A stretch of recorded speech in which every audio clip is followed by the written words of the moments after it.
Melinda French Gates grew up in Dallas, Texas, in a middle-class family.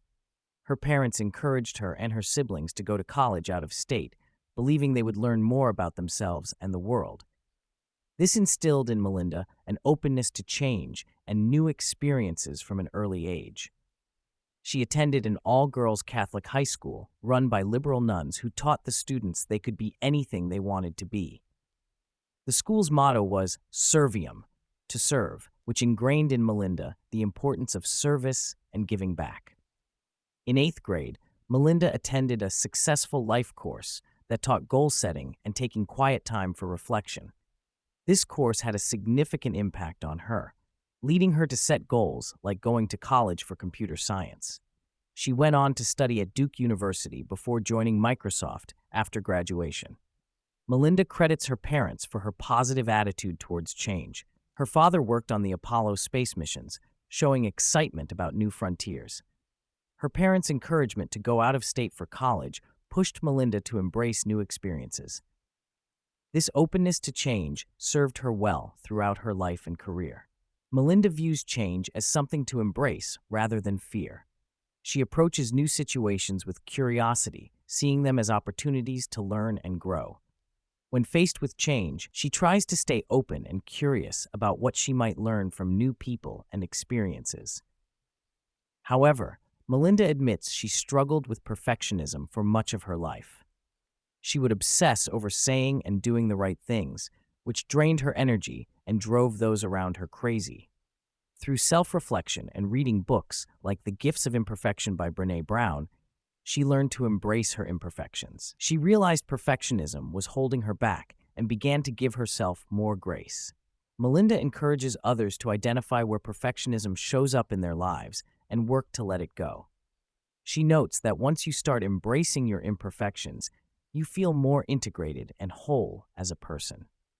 Melinda still occasionally catches herself slipping into perfectionist tendencies, but is much better at recognizing and releasing them now. As co-chair of the Bill and Melinda Gates Foundation, Melinda initially felt like an imposter.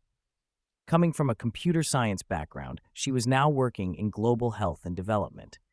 For the first 10 years, she didn't feel she knew enough to speak credibly on these topics. It took time and encouragement from others for Melinda to recognize the unique knowledge and perspective she had gained through her extensive travels and conversations with people around the world. One of the most challenging decisions Melinda faced was whether to speak out publicly about contraception. As a Catholic, she knew she would face backlash from the church. She spent 10 to 12 months wrestling with this decision, seeking guidance through prayer, conversations with trusted friends, and reading works by progressive Catholic thinkers. Ultimately, she decided she had a responsibility to use her voice and platform to advocate for women's access to contraception, despite the potential personal consequences. Melinda emphasizes the importance of having a small group of trusted advisors when making difficult decisions. She has been part of a spiritual group of 8 women since 2001 that meets monthly to discuss readings and support each other through life's challenges. This group has been a crucial source of guidance and encouragement for Melinda.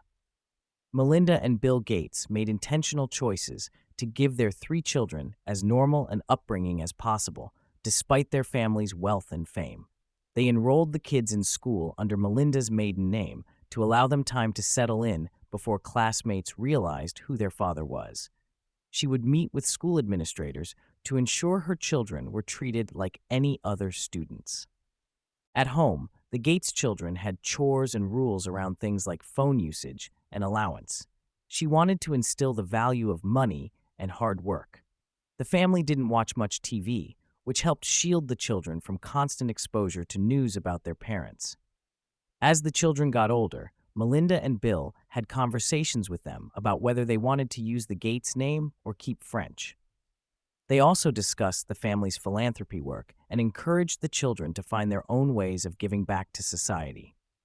The 3 core values Melinda wanted to instill in her children were: be kind, develop your talents to give back to the world, and recognize your privilege and use it to help others. She's been pleased to see all 3 children finding ways to give back, even in their 20s. She notes the significant difference in parenting between her oldest and youngest daughters due to the rise of social media. She found it much more challenging to parent her youngest through the middle and high school years with the prevalence of smartphones and social media.